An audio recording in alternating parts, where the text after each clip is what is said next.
আপনার মায়া দেখতে অনেক সুন্দর, আমাদের ছেলের জন্য আপনার মেয়েকে বউ করে নিয়ে যাবো। তার আগে চলেন লেনদেনের ব্যাপারটা একটু সাইরে নেই। লেনদেন? আপনি কি আমার আব্বার কাছে যৌতুক চাইতেছেন? আমি যৌতুক দিয়ে বিয়ে করব না। আমি যৌতুক ছাড়াই কাজলকে বিয়ে করতেছি। আপনি যৌতুক না নিলেও আমি আপনাকে বিয়ে করতে রাজি না। আমার আব্বা আম্মার হইয়া আমি ক্ষমা চাইতেছি, আপনারা আমি বিয়ে করব। বাহ, তোমারে অনেক সুন্দর লাগতেছে। আমার জীবনে তোমারে পাইয়া আমার জীবনটাই ধন্য হয়ে গেল। তুমি আমার গায়ে হাত দিতেছো কেন? তুমি আমার বিয়ে করা বউ, আজকে আমাদের বাসর ঘর, তোমার গায়ে হাত দিব না? তুমি আমার গায়ে হাত দিবা না। আমি তোমার বউ হইলো, আমি তো তোমার সাথে প্রেম ভালোবাসা করে বিয়ে করিনি, তোমাদের পারিবারিক ভাবে বিয়ে হয়েছে। এই কলেজের ব্যাগটা ঘরে রাখা এই কাপড় চোপড় দি বদলায় ঘরের কাপড় পরে আসো। আমার লগে রান্না করে কাজ করতে হইব, তোমার কলেজে যাওয়ার দরকার নাই। আপনারা কিন্তু আপনাদের কথার বরখেলাপ করতেছেন। বিয়ের আগে বলছিলাম আমার বিয়ের পর পড়ালেখা করতে দিবেন, সেই জন্যই কিন্তু আমি আপনাকে পোলারে বিয়ে করতে রাজি আছি। এখন বিয়ের পর এইসব কথা কইতেছেন কেন? বিয়ের আগে যেটা কইছি এটা শেষ।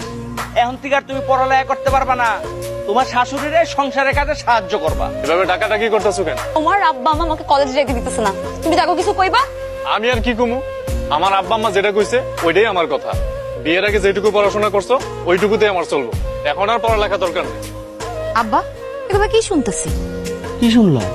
আপনারা সুদের ব্যবসা করেন? হ্যাঁ, এটা তো আমার খানদানি ব্যবসা। আব্বা, সুদের ব্যবসা করেন না, সুদ হারাম। এই যে ভাই, আপনারা সুদে টাকা নিয়েন না, সুদ দেয়া এবং নেয়া দুটাই হারাম। এই মেয়েরে বিয়ে করার লাগে পাগল হচ্ছস, এখন দেখছস আমাকে কাস্টমার নষ্ট করতেছে।